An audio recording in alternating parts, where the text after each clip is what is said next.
Hello students, आज हम पढ़ेंगे इंटीग्रल्स। क्लास 12th का टॉपिक इंटीग्रल्स, चैप्टर 7। क्या होता है इंटीग्रल्स, कहाँ से आया ये वर्ड इंटीग्रेशन, आइए जानते हैं। इंटीग्रेशन क्या होता है? The process of finding anti derivative, the process of finding anti derivative is called integration. अभी एंटी डेरिवेटिव्स क्या है, अच्छा जानते हैं। अच्छा देखिए, if a function f is differentiable is an interval I. अगर कोई फंक्शन एफ है जो आई पे डिफरेंशिएबल है, आई इंटरवल पे डिफरेंशिएट हो जा रहा है, इसका मतलब है कि एफ डैश एक्स एग्जिस्ट करेगा। ठीक है, अगर मैं आपसे ये कहूँ कि मैं आपको एफ डैश एक्स दे देता हूँ कोई इंटरवल आई पे, एफ डैश एक्स दे देता हूँ किसी इंटरवल आई पे, तो क्या आप मुझे ओरिजिनल फंक्शन निकाल के दे दोगे? मतलब अगर मैं आपको दे देता हूँ कि साइन एक्स का डिफरेंशिएशन कॉस एक्स होता है, और मैं आपको कॉस एक्स दे देता हूँ डिफरेंशिएट होने के बाद का फंक्शन, और कहता हूँ कि मेरे को प्रिमिटिव निकाल के दो उसका, प्रिमिटिव मतलब उसका पूर्वज कहाँ से ये आया, ओरिजिनल फंक्शन निकाल के दो, तो क्या मुझे दे दोगे? हाँ, इसके लिए जो प्रोसेस फॉलो होता है उसी को कहते हैं इंटीग्रेशन। इसके लिए जो रूल बने हुए हैं, फॉर्मूले बने हुए हैं, मेथड है, उसी को कहते हैं इंटीग्रेशन, किसी का फाइंड आउट करना। आई बात समझ में? चलिए कुछ एग्जांपल देखते हैं। मैं क्या कहने की कोशिश कर रहा हूँ, देखिए ये है इंटीग्रेशन का साइन, ये इंटीग्रेशन का साइन है F of x d x. Integration of F x with respect to dx is equal to f of x plus c। ये है आर्बिट्री कांस्टेंट। इसको ये भी कहा जाता है कांस्टेंट ऑफ इंटीग्रेशन। ये क्यों आया अभी बताता हूँ मैं आपको। f ऑफ x, इसमें जो ये एफ एक्स है इसको हम कहते हैं इंटीग्रैंड, जिसका इंटीग्रेशन होने वाला है, जिसको हम इंटीग्रेट करने वाले हैं, जिसका हम इंटीग्रल वैल्यू फाइंड आउट करने वाले हैं, इंटीग्रल वैल्यू। ठीक है ना? अच्छा, ये है किसके रिस्पेक्ट में इंटीग्रेशन किया जा रहा है। ठीक है, इसे हम कहते हैं इंटीग्रल या anti derivative of f of x और primitive of f of x. ठीक है, या integral of f of x, तीनों में से आप इसको कुछ भी कह सकते हैं। इंटीग्रैंड कह लें, इंटीग्रल कह लें, और प्रिमिटिव कह लें, और या आप इसको एंटी डेरिवेटिव कह लें। ठीक है ना? आप इसको कुछ भी कह सकते हैं। आप इस बात को समझिए, अगर मैं आपको कोई फंक्शन देता हूँ, जैसे ये मान लीजिए कि कोई फंक्शन डिफरेंशिएट करके cos x आ रहा है,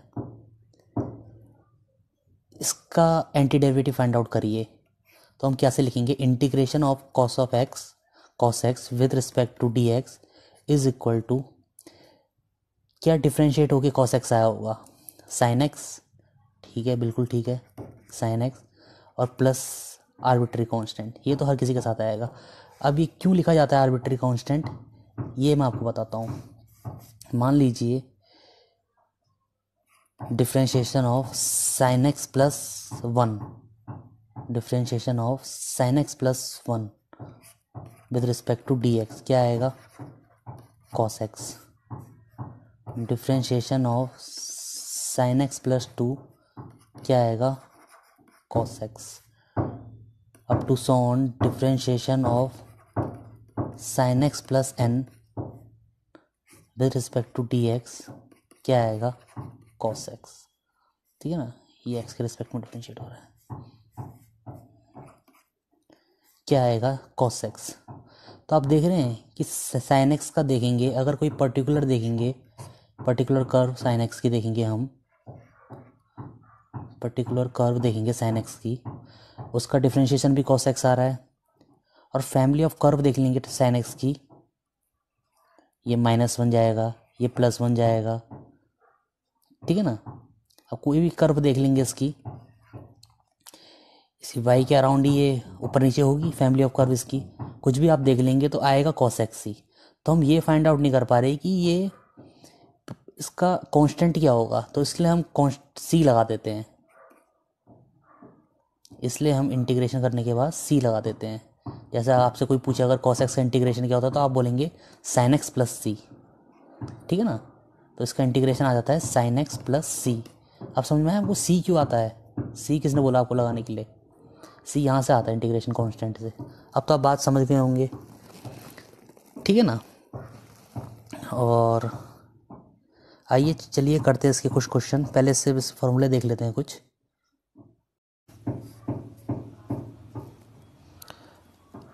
आइए देखते हैं हम इसके फंडामेंटल लॉ देखते हैं। Integration 0 with respect to d x क्या होगा, कांस्टेंट। कैसे, क्योंकि किसी कांस्टेंट का डेरिवेटिव 0 आता है, इसलिए 0 का इंटीग्रेशन क्या होगा, एंटी डेरिवेटिव कांस्टेंट होगा, ठीक है ना। इंटीग्रेशन ऑफ कोई कांस्टेंट k है और साथ में f of x with respect to d x, तो क्या होगा, k बाहर निकल जाएगा, कांस्टेंट इंटीग्रेशन से बाहर आ जाता है, उससे कोई फ़र्क नहीं पड़ता, f of x d x, ठीक है ना, with respect to d x. बात को समझे। अच्छा अब देखिए d by d x of integration f of x with respect to d x is equal to, वही आ जाएगा एफ ऑफ एक्स, क्योंकि आप पहले उसका प्रिमिटिव निकालोगे फिर वापस उसको डिफ्रेंशिएट कर दोगे, फिर वही आ जाएगा आपके पास, ठीक है ना। अब एक दूसरा ये है d by d x of किसका, एफ ऑफ एक्स का, integration with respect to d x is equal to f of x plus c, ठीक है ना। अब देखिए कुछ फॉर्मूले करते हैं। अब देखिए standard formula, integration of x की power n with respect to d x is equal to x की पावर n+1 अपॉन में n+1 प्लस सी, पावर में ऐड हो जाएगा +1 का और उसको डिनोमिनेटर में भी लिखना पड़ेगा। यहाँ ध्यान रखने वाली बात यह है कि n कभी भी बराबर नहीं हो सकता -1 के, ठीक है ना। अगर बराबर होता है -1 के तो देखा जाएगा उसके लिए कौन सा फार्मूला बनता है। सपोज करो कि x की वैल्यू -1 का इंटीग्रेशन हो रहा है dx के रिस्पेक्ट में, इसका मतलब 1/x का इंटीग्रेशन dx के रिस्पेक्ट में, कि ये क्या हो जाएगा, ये हो जाएगा आपका log of mod of x plus c, log of mod of x plus c, या इसको आप नेचुरल लॉग भी ले सकते हैं ln mod of x plus c, ठीक है ना।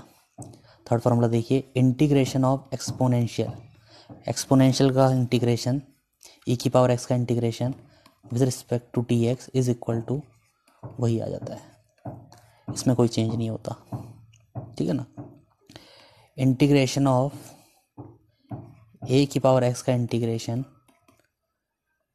With respect to d x is equal to a की पावर x अपॉन में log base e a plus c, ठीक है ना। आइए अब करते हैं कुछ और इंटीग्रेशन जिसमें कॉफिशिएंट भी लगे रहते हैं, उसका इंटीग्रेशन कैसे होगा। मान लीजिए आपको ये दे दिया जाता है integration of ax plus b की power n, ax of b की पावर n dx, तो ये हो जाएगा आपका ए एक्स प्लस बी की power n plus one upon में n प्लस वन। ठीक है, और जो x के साथ कॉफिशिएंट होगा वो इसके साथ 1 अपॉन में मल्टीप्लाई में आ जाएगा, 1 अपॉन में a, ये n प्लस वन ब्रैकेट में कर लीजिए, a प्लस सी। ऐसे ही e की power a x plus b का integration with respect to d x क्या हो जाएगा, e की power a x plus b upon में a। ठीक है ना।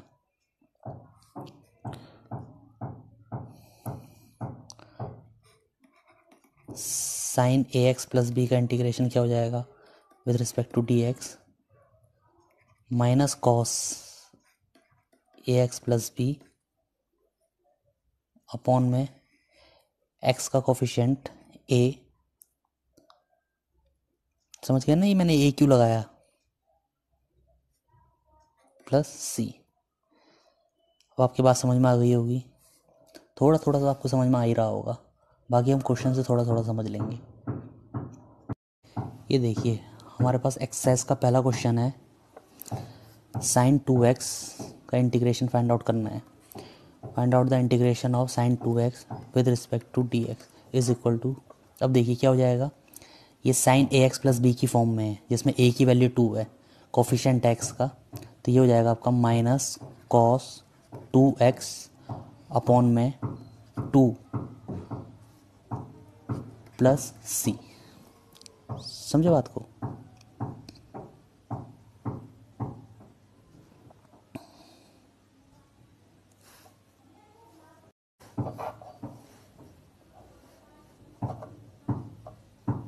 ये देखिए आपका सेकंड क्वेश्चन है,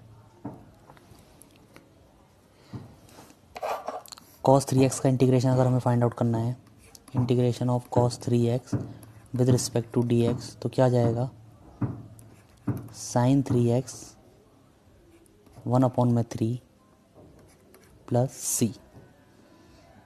समझ गया बात को। अब इंटीग्रेशन ऑफ e की पावर 2x है, थर्ड क्वेश्चन, अगर हमें इंटीग्रेशन ऑफ e की पावर 2x फाइंड आउट करना है विद रिस्पेक्ट टू dx, तो आ जाएगा वही इंटीग्रेशन ऑफ e की पावर 2x अपॉन में 2 coefficient of x plus c. Next question देखिए, अगर हमें फाइंड आउट करना है integration of a x plus b की power a x plus b का whole square with respect to d x, तो क्या हो जाएगा, ए एक्स प्लस बी की पावर 2 प्लस 1 3 अपॉन में 3 और x का कोफिशिएंट साथ में a प्लस सी।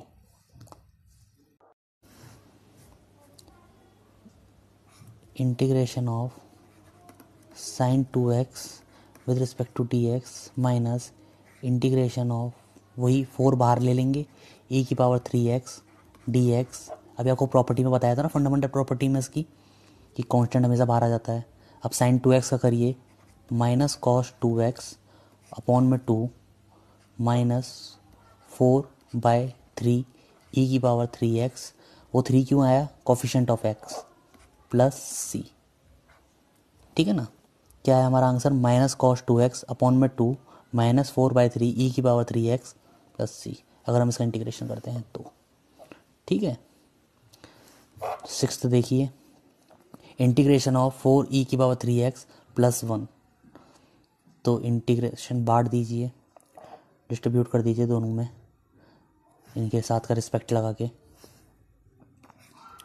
4e की power 3x with respect to dx plus 1 dx। Next step में देखिए, 4e की power 3x/3 plus x plus सी। देखिए सिंगल x का डिफरेंशिएशन 1 होता है, इसका मतलब 1 का एंटी डेरिवेटिव क्या होगा, x। बात को समझिए। ठीक है ना। आंसर क्या आ जाएगा, 4/3 e की power 3x plus x plus c. Next देखिए, नेक्स्ट है हमारे पास integration of x square bracket में 1 माइनस 1 अपॉन में x स्क्वायर। एक्स स्क्वायर का डिफ्रेंशिएशन कर दीजिए, सॉरी एक्स स्क्वायर का डिस्ट्रीब्यूट कर अंदर बांट दीजिए, मल्टीप्लाई कर दीजिए x square minus 1 d x क्या हो जाएगा, इंटीग्रेशन को डिस्ट्रीब्यूट करोगे तो x square d x minus integration d x cube by 3 minus x plus c, x cube by 3 minus x plus c, ठीक है ना। नेक्स्ट देखिए,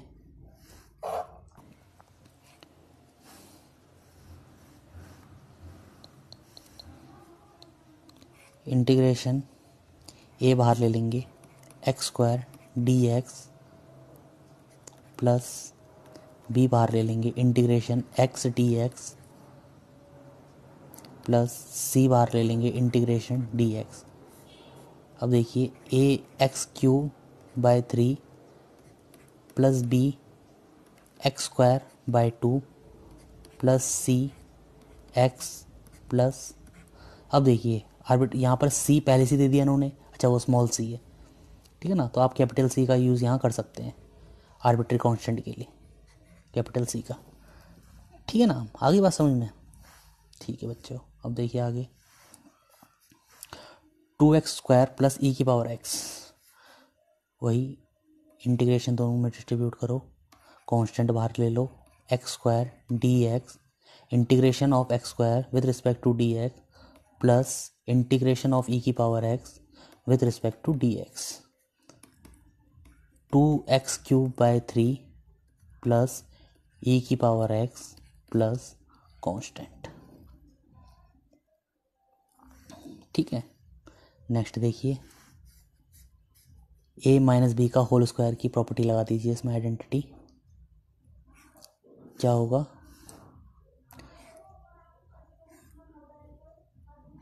a स्क्वायर रूट एक्स का स्क्वायर